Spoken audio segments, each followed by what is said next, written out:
Objectif des travaux de restructuration de l'Institut africain d'informatique ce week-end. En culture, nous reviendrons sur le grand concert de l'Oiseau rare qui a mobilisé plusieurs mélomanes au Palais des Sports de Petit Paris. Quelques temps forts dans ce journal.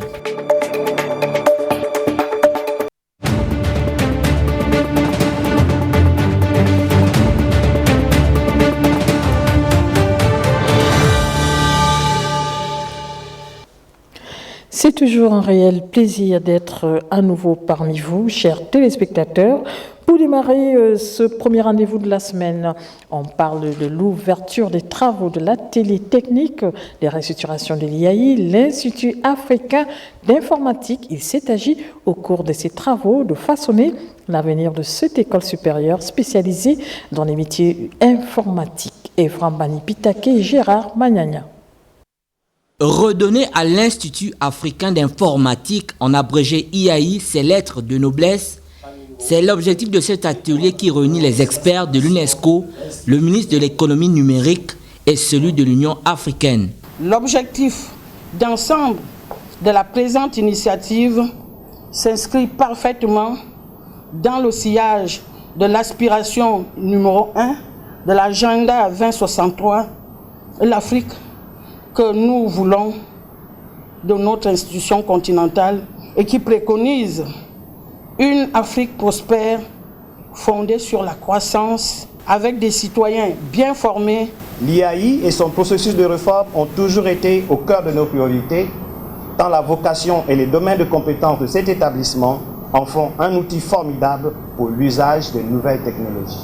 Cet atelier est une étape essentielle dans la restauration de l'Institut à vocation internationale. Si nous voulons aller plus loin, nous devons choisir l'avenir de l'IAI en mettant sur pied un plan de relance robuste qui propose des mesures concrètes car nous devons adapter notre offre de formation aux nouveaux enjeux technologiques tels que l'intelligence artificielle, la cybersécurité, pour ne citer que cela.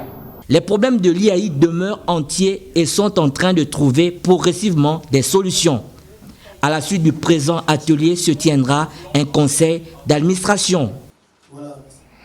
Et justement, dans cette dynamique de restructuration de l'Institut IAI, le concours d'entrée à l'Institut à vocation internationale a été organisé.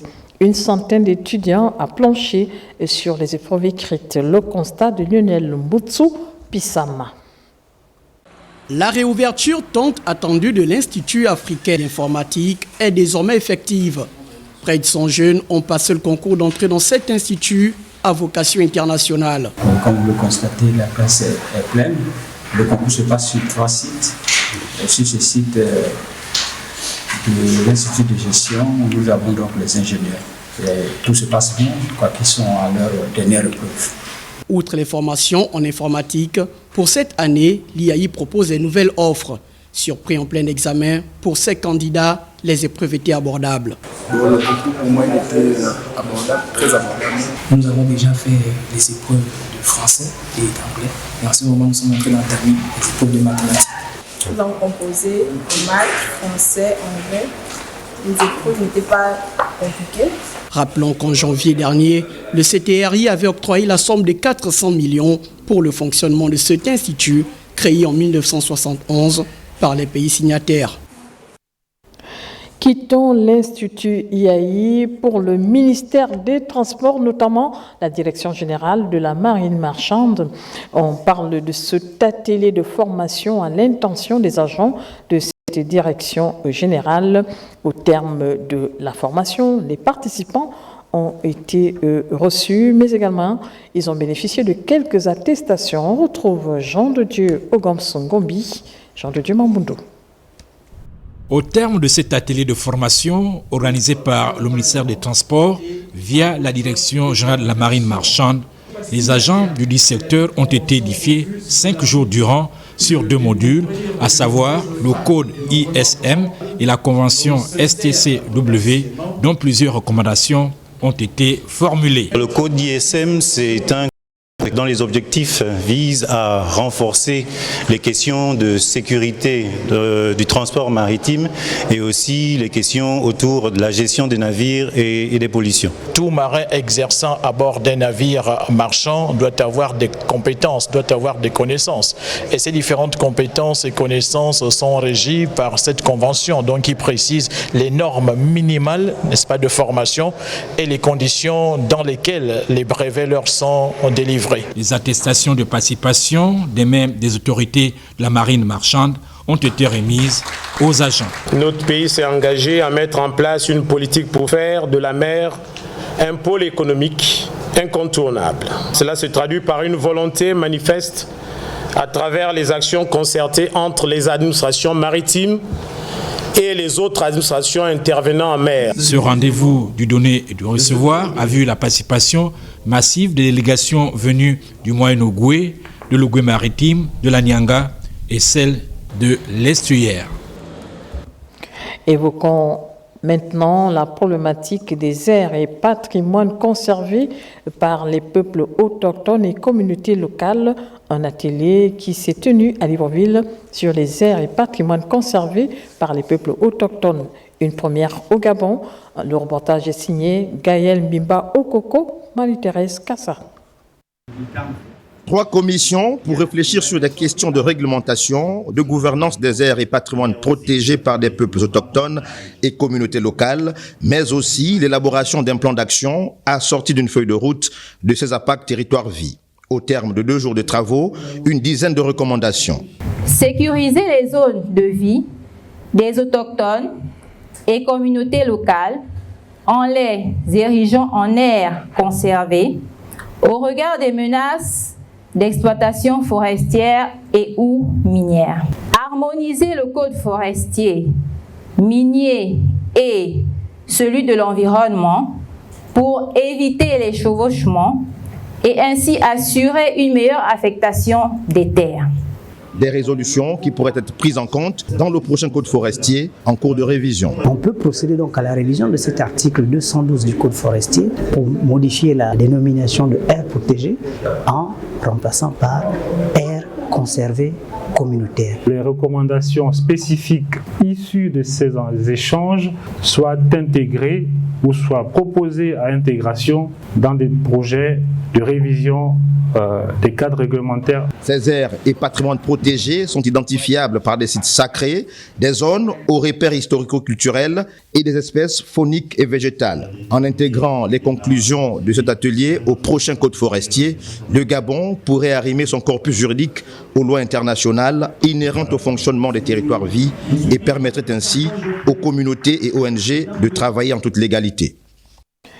Vie associative à présent avec les membres de l'association Les Dynamiques qui ont organisé une sortie officielle de leur plateforme qui milite pour le développement social de notre pays. Plusieurs activités parmi lesquelles la sensibilisation sur le don de sang et l'installation du bureau exécutif ont ponctué cette cérémonie. Lionel Mboutsu-Pissam, Ludovic Bitigui.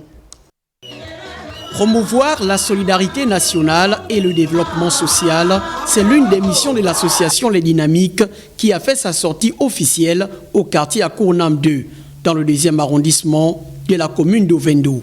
Nous avons créé l'association pour nous unir autour de nous dans un objectif de solidarité, de détermination et de développement. L'objectif, c'est de rendre heureux l'homme avec grand H dans l'assistance morale, physique et voire financière. Les Dynamiques entendent s'allier à la politique sociale des autorités de la transition en vue de favoriser l'inclusion sociale. Dans les prochains jours, nous allons mener des activités pour assister les orphelins dans les écoles. Pourquoi pas un soutien financier auprès des orphelines. Parmi les invités de cet événement au ton patriotique figure le Centre national de transfusion sanguine qui a sensibilisé les participants sur l'importance du don de sang. Nous travaillons avec des groupes associatifs, religieux, des mutuelles des universités et grandes écoles pour amener les populations à mieux appréhender la notion de don de sang. Il y a cette association qui a vu le jour. Ils nous ont sollicité pour que nous leur apportons des éléments de langage qui concernent la transfusion sanguine. La cérémonie s'est achevée par l'installation du bureau exécutif de cette association. On poursuit avec cette nouvelle association Tanlouli en marche, une plateforme qui regroupe les fils et filles du canton Tanlouli dans le 2e arrondissement de Makoko. L'association milite pour le développement de la localité. Jean-Augustin Ziengui, Pierre Claver est là. Il est question au cours de cette Assemblée générale de jeter les fondements d'une nouvelle structure associative au sein de laquelle on y trouve filles et fils du canton Tanlouli et du 2e arrondissement de la commune de Makoko. L'objectif visé est d'abord de rassembler, n'est-ce pas, les ressources humaines de ce canton Tanlouli, qui depuis un bon bout de temps n'avait pas connu cet esprit d'unité, pas d'unicité mais d'unité. Et qu'aujourd'hui nous militons pour qu'il y ait cette unité-là entre les filles et les fils de ce canton Tanlouli pour une nouvelle dynamique dans le contexte actuel, n'est-ce pas, de notre pays. Nous entendons désormais avoir l'idée dans ce canton de former un seul cœur, comme le titre de notre association, un LUM, qui signifie le cœur. Nous sommes ici pour la mise en place d'une structure associative à Makoko dans le canton de Tanlouli. Et le 2e arrondissement. Tanlouli en marche ou LUM, qui signifie le cœur, se veut inclusive. L'apport des uns et des autres pour le rayonnement de la localité est pris en compte. Dans ces circonstances-là, tout le monde a son mot à dire. Et on a comme principe ici, c'est la participation de tous. Donc le principe, c'est de ne pas imposer quoi que ce soit aux uns et aux autres, mais de faire en sorte que chacun de nous puisse se reconnaître dans les résultats de ce qui va être fait. En attendant de mener des actions concrètes sur le terrain aux côtés des pouvoirs publics pour le développement de cette localité située dans la province de Logoué-Vindo, une énième assemblée générale est prévue. Nous quittons l'association Tanlouli pour cette inauguration de la place du Lion dans le 1er arrondissement de Libreville. L'œuvre réalisée par le Lions Club a été dévoilée au public par le délégué spécial de la commune de Libreville, Jules Ibrahim Rapochombo. Léa Bifane, Pierre Claver est là. Une place du Lion désormais érigée à Libreville dans le 1er arrondissement, réalisée par le Lions Club. Cette stèle, inaugurée par le délégué spécial de la commune de Libreville, apparaît comme la marque déposée de cette organisation. Quand nous rendons service, quand nous mettons des projets pour les démunis, nous marquons une empreinte. Et cette empreinte aujourd'hui est matérialisée par cette place Lion, qui pour nous est le symbole en fait de tout ce que nous faisons. Donc aujourd'hui, les Gabonais, les Lions de Libreville, tout le monde à Libreville peut venir s'installer, s'asseoir, parce que les Lions ont pensé qu'ils peuvent mettre une place. Cette œuvre symbolique du Lions Club vient soutenir l'effort d'embellissement recherché par les autorités municipales. Vous et nous avions un seul objectif, servir. Merci infiniment aux Lions d'avoir pensé non seulement à Libreville, mais surtout à cette place, parce que c'est que comme ça que nous pourrons avancer, chacun amenant sa pierre et participant donc fortement à la construction de l'édifice commun. Ce monument porte en elle les 8 causes mondiales défendues par le Lions Club avec l'enjeu d'impacter plus. Actuellement au Gabon, nous mettons beaucoup l'accent sur la vue et le cancer infantile.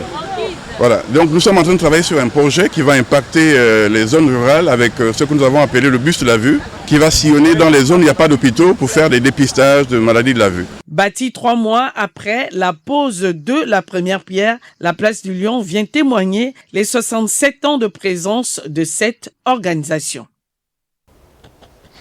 Après plusieurs jours d'échanges riches et passionnants, le Forum national des rites et traditions du Gabon a clos ses travaux ce week-end à Libreville.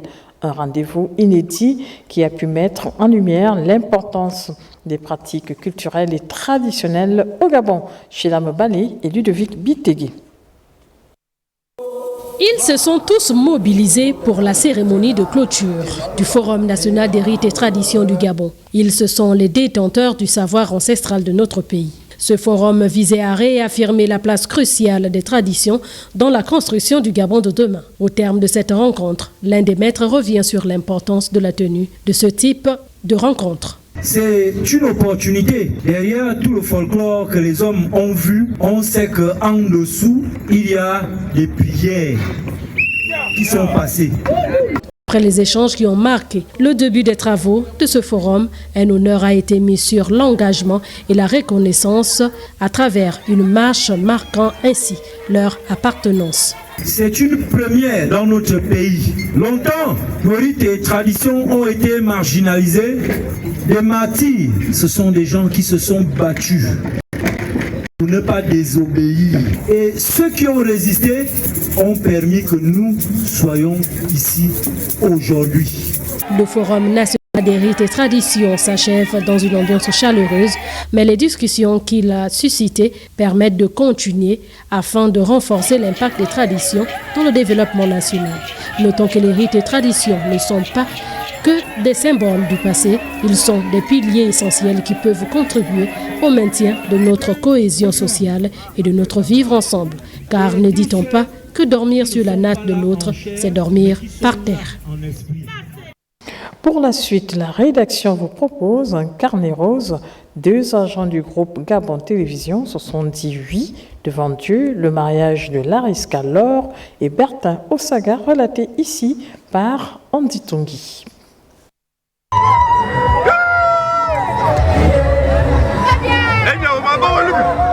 Bercé par la douceur et la beauté de la lionne du village Foudou-Nzambi dans le département de la Doni à Mwabi, Bertin Osaga a succombé au charme de Lariska Laure, au point d'en faire son épouse pour la vie, en l'honorant devant Dieu les ancêtres et devant les hommes. Le mariage, c'est la volonté à deux de créer l'unique, disait Aristote. C'est pourquoi le descendant du roi Makoko et digne fils du village de Djoma dans le département des Plateaux s'est vêtu des habits royaux au même titre que sa côte gauche pour lier cet amour éternel. Comme le veut l'usage traditionnel en territoire Pounou et en pays Téké, les symboles d'union vraie et forte se sont manifestement mis en évidence, signe de mariage célébré dans la sobriété.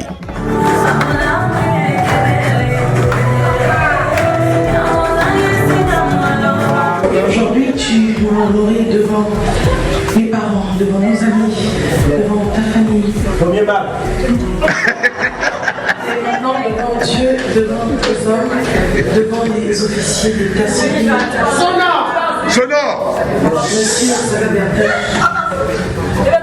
je t'aime, chérie.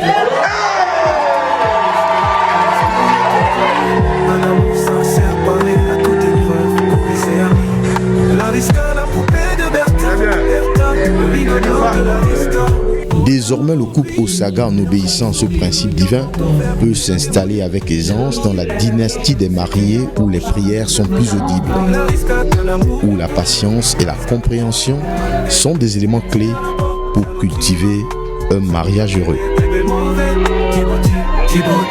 C'est une femme au grand cœur, une mère dévouée, une charmante épousée. Félicitations à vous, au couple Osaga et heureux mariage. On parle culture à présent avec l'artiste L'Oiseau Rare qui a offert à son public un spectacle grandiose au Palais des Sports et de la Culture. Cet événement a été le théâtre d'un moment historique avec la remise de son certificat de nationalité gabonaise. Darius Maganga.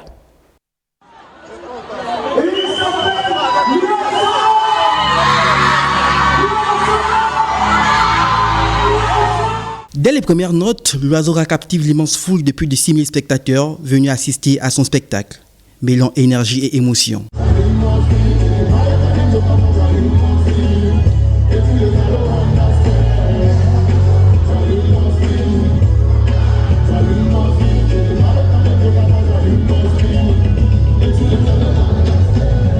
Ses plus grands succès résonnent sous un tonnerre d'applaudissements. Le point culminant de la soirée est la montée sur scène du ministre de la Culture, mandaté par le président de la République, remettant officiellement la nationalité gabonaise à l'artiste. Le faiseur de hits, visiblement ému, reçoit son certificat de naturalisation. La cerise sur le gâteau est l'offre d'une montre d'une grande valeur de la plus haute autorité du pays en prélude des fêtes de Noël. Ça me fait plaisir que le frère L'Oiseau Rare mette la musique gabonaise en haut. L'Oiseau Rare, c'est un monstre. Papa Liki, merci. Nous sommes émus parce qu'il a eu la nationalité, donc il y a plusieurs qui n'ont pas eu, mais lui, on a donné cette chance d'avoir ça. Ce concert au Palais des Sports et de la Culture est une célébration à la culture Tcham. L'oiseau rare marque les cœurs de ses fans, mais également laisse une empreinte indélébile dans l'histoire de la culture du Gabon. Voilà, fin de ce premier rendez-vous de la semaine du journal de 13h, 20h, Ahmed Beni Evaka pour vous informer.